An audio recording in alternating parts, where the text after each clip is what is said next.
days I was cold stack, waiting to die on the shag rug, waiting to dine at the supper club. Oh good God, could I catch a break?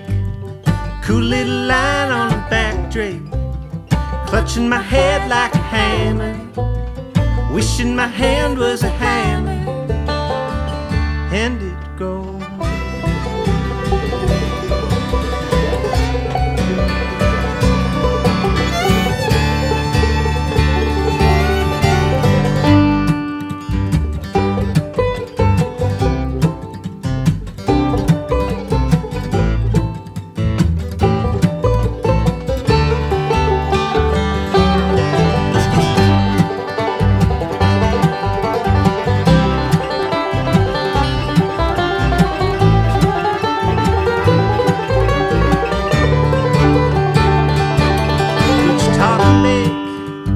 Flapping them lips till your voice cracks, placing that weight on your mother's back. Well, Kyle and Rachel, look at you guys. You know, I was telling my producer Sam, she's here next to me. We were talking the past couple of days. You know, everyone, and I tell everyone around me, you know, some of the best stuff we saw this year, guys, and I'm not kidding, was Barbaro. I mean, wherever we saw you guys at Blue Ox, we saw you guys at Americana Fest. It didn't matter where, guys. Unbelievable band. Like, your live performances are just mesmerizing. So an honor to have you. Welcome to the show. Thanks so much for having us. So nice. Thank you. Totally. I mean, and people, like, it was great actually, Rachel, to just see people's jaws drop. It's like in real time. It's like a Barbaro jaw dropping thing. It's wonderful. But anyway, I digress. You know, of course, you have a new EP out, Under the Covers. Yeah. But yeah, absolutely, guys. So where are you guys coming to us from? We're in Minneapolis, Minnesota. You're in Minneapolis, right? Of course. And I have to ask you guys, obviously, you know, let's start right there, right? Let's start with like a night at Blue Ox, for example, Kyle. You know, when you have a performance that you guys have like all the time, where everything comes together, like the weather is perfect, big crowd, you know, golden hour, the sun, the whole thing. I mean, your fashion, at what point do you guys like turn to each other and realize this is like a special night? This is a special show that's happening. Yeah, I mean, I think you feel it right when you get on stage, you know? And once we start playing together, and then, you know, especially like the environment, like you're saying, makes us feel really comfortable immediately. So it's kind of like a benefit to that. So I think, you know, when we feel tight and locked in and we can just look around and we're all smiling and enjoying ourselves, it's that's kind of when we know, I think. At least that's when I know. Yeah. Do you agree with that, Rachel? Yeah. I feel like it's maybe like not something we say out loud to each other, but we all definitely feel when we're having a really magic moment in a live setting. And sometimes I will say the like sonic marker of that for me is Kyle will like let out a like, yeah, grunt, you know, when someone does something really cool or when it sounds really good. And that's how I'm like, oh yeah, we're locked in. Man. What a great feeling when that happens, when the Kyle says, yeah. Well, be on the lookout for that going forward. But yeah, like, and the songwriting process, guys, the songwriting process that you guys have in Barbaro, which is very special. I mean, in songs like Dark Turn of Mind, like that whole thing, because, you know, every band dynamic is different, Kyle, right? Mm-hmm. In your band, how does it work? Is it like you, Kyle, like you bring the songs to Rachel and then like you bring them to the band and you develop them? How does it work? Totally. Yeah. So when we're writing our own tunes, it's definitely, I'll kind of bring an idea to the band and it's usually pretty quick, whether we know if they like it or not. And then I'll just kind of move on from it. But once we kind of bring a song that everybody likes and we spend a lot of time working on it and fleshing out the ideas, everybody kind of brings their own parts to it. You know, Rachel writes the violin lines, writes the harmonies and different things like that. So that's kind of how the process goes. With this song, Dark Turn of Mind, it is, however, a cover tune, a Gillian Welch tune. Right. 'Cause I had that trouble already. Right. So instead, we just kind of decided to approach it kind of in how we like to dynamically write our own tunes, leave a lot of space, explore that kind of silence in between the notes. And I love kind of the pace of that tune and being able to do that. I think it resonated really well with our sound and how we like to, like to portray it. No, you guys did an amazing, job with every cover song there, and we'll get to them in a second. But like Rachel, it's almost a miracle. I mean, like the whole band dynamics that Kyle's talking about. Like when I was reading about you guys, I mean, Kyle started the band with Isaac, right? Isaac Samis, and the banjo player started as a duo, but then like everything really happened. Like when you joined Rachel, I mean. And I was thinking, it's almost like a miracle, like the way that you guys started. Like isn't it very difficult, almost impossible to create like that harmony that you guys have? It's like a miracle, right? I always tell people I feel like I fell upstairs into Barbaro. It was just knowing having similar friends and knowing the right people and I was like kind of band shopping at the time and everything for me. I just feel really lucky that Max Graham introduced me to Kyle, and they just couldn't get rid of me after that. Just kept sticking around. Of course not, Rachel. Because let me get this right: your mom is a former violin teacher, right? Mm-hmm. Shout out to Mama Calvert. And you guys, so you've been practicing you were practicing your whole life for that moment, basically. Yeah. Lovely. My whole life was one big audition prep for Kyle Shelstad. I mean, so I think like kind of to what you were hitting on, at least something that was like the magical aspect of it or something like that, where I think in those initial moments when you all come together for the first time and play music together, there is going to be some sort of connection that happens musically, right? But it may be very brief and fleeting. So then it takes a lot of time and a lot of practice to kind of develop that and form trust in each other and, learn to listen to each other well and things like that. It's a growing piece, Interesting. Okay, so but would you say, Kyle, then that the chemistry with Rachel maybe was immediate, or it took a long time? Is that what you're saying? Oh no, not at all. I'm just saying that in that first time you get together and play, right? Yeah. You hit each other up and you're like, let's go play some music together. You'll know kind of in that first experience, right, whether this is something that works well together.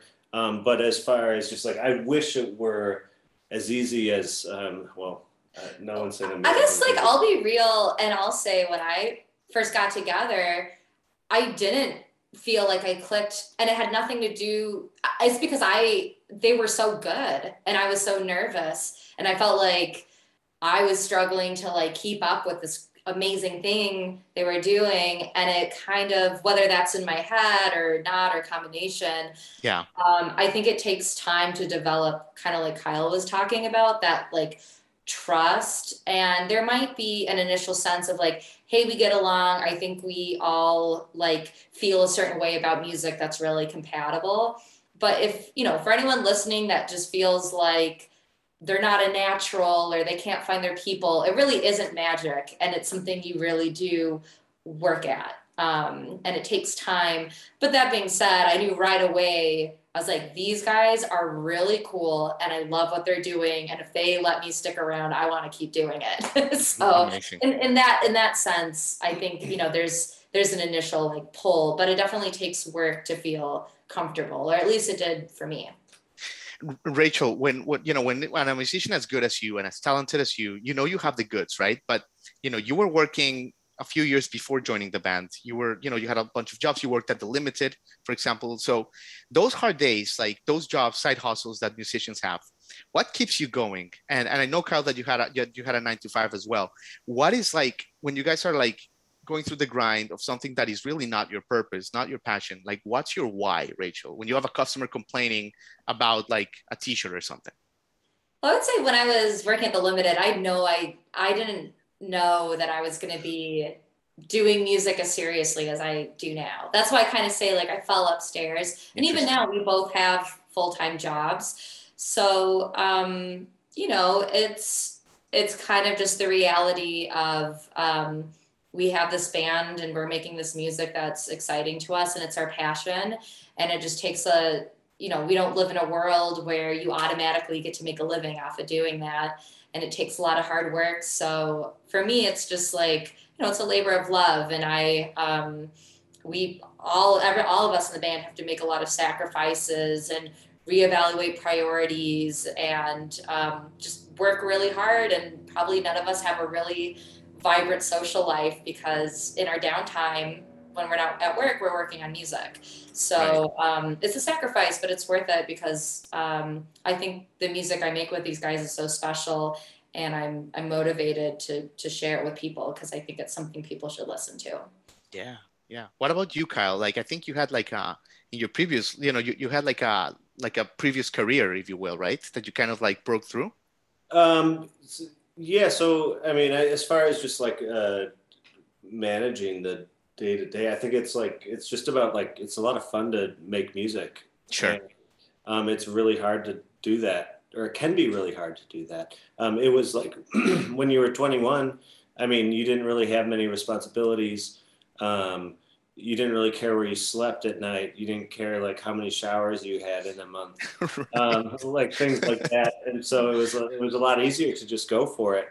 And dive in. And so now it's fun to like be playing with people who have lives, and it takes a lot of sacrifice to play music, and the people who are touring all the time, they sacrifice a lot to be able to do that.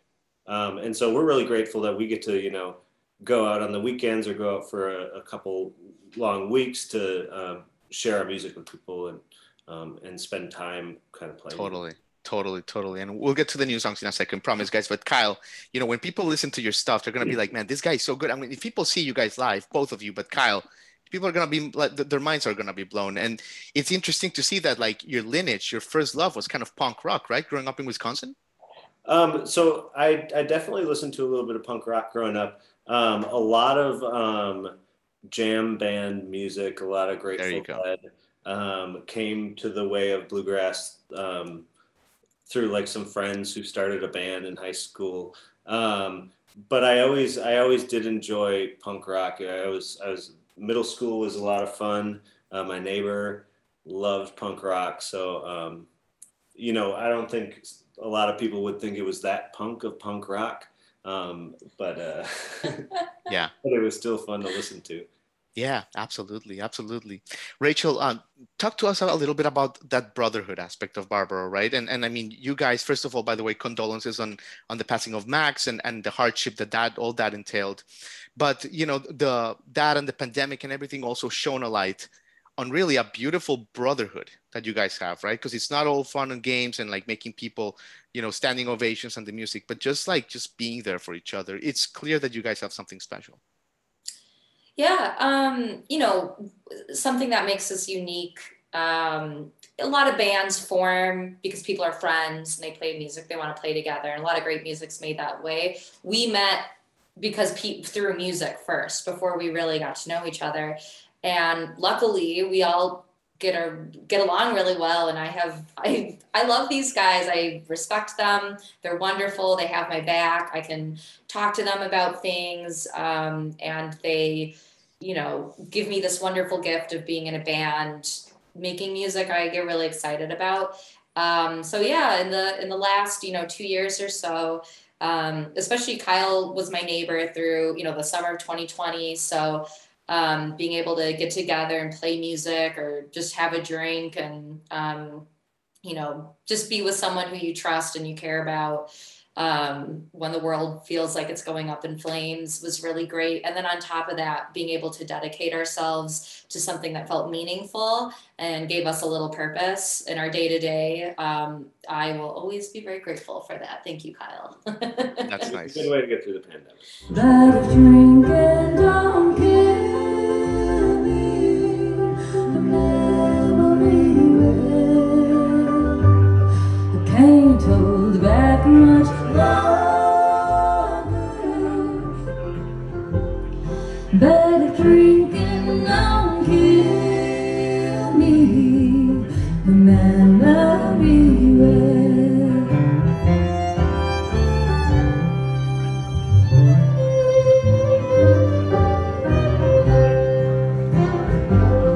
So the new album, Under the Covers, like Kyle said, it's a cover album, but it's so good. I mean, it has, Siri Underling of Hummingbird taking on Gillian Welch's Dark Turn of the Mind, like you said.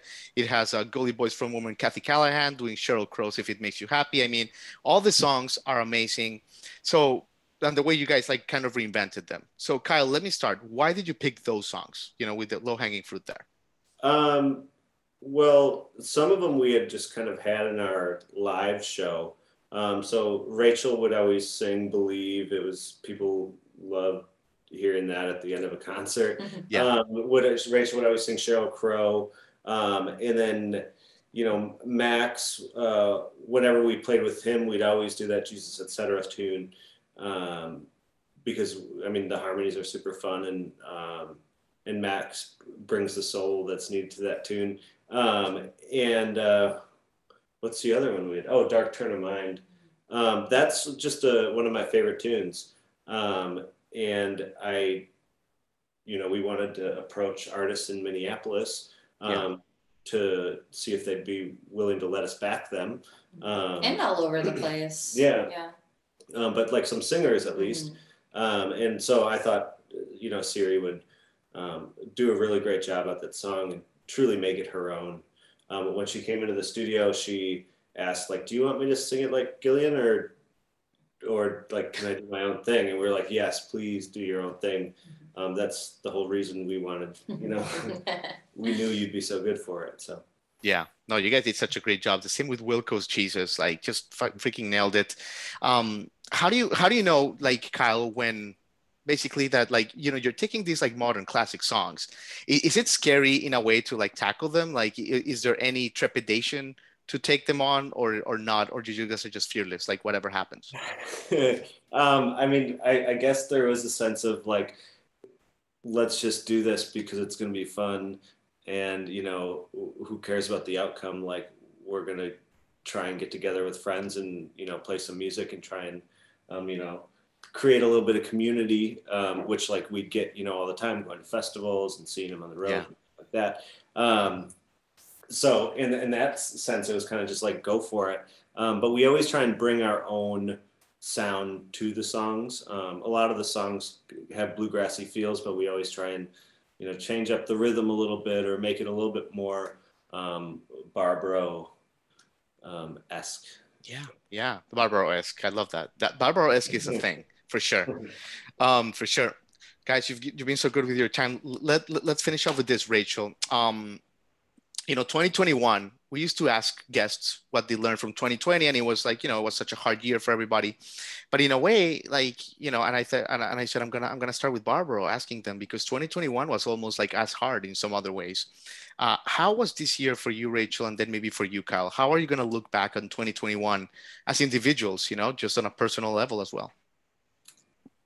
2021, I feel like, honestly, like the last 2 years are like a blur. Yeah. I'm trying to remember like what the difference is, like when it started and what I was doing. Yeah, I think the biggest thing I learned this year is that I don't know. That's kind of a tough question. I usually always have an answer for everything, but I'll let Kyle start this one. Maybe I'll think about it. 2021 as a year has been interesting, but through it all, I feel like I've grown a lot as an individual, as far as the individual aspect goes. How so, Kyle? But I mean, I think I'm just more, I feel more firmly planted in myself and being myself and things like that. Which is really nice. And I've been, I don't know, this summer was tough and we put in a lot of work. And we traveled all over the country and we were super stoked to do it again. Yeah. But at the same time, it like kind of created new challenges because we had spent a year at home, like being really comfy and, getting good sleep and eating food that we want to eat. That's like, right. For our diets. And so in that way, it was a lot of challenge, but then also through that all, I think we've tried to bring a lot of that onto the road with us and try and make that much more of a focus and trying to figure out how we can make that a focus while we're out there, at a Super 8. Right on. Rachel? Yeah, I think I learned kind of similarly.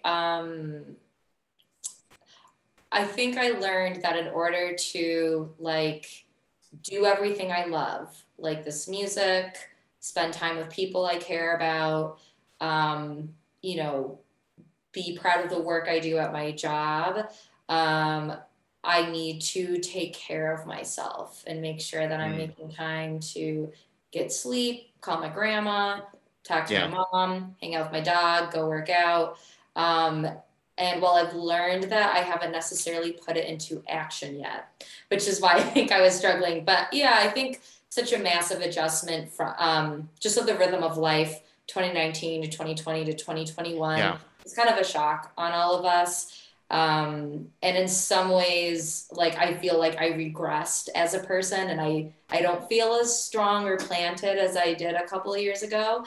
So I think I'm learning, like, there's a lesson in there. It's like, okay, well, what do I need to do to feel comfortable and confident and happy with all the things I'm doing? Yeah. It was like an overreaction to 2020 in a way. So maybe next year is going to be more like the reality, like the middle ground. So yeah, I love it. Well, Rachel, Kyle, you guys have said it all. What a great band. Can I add one more thing really quick?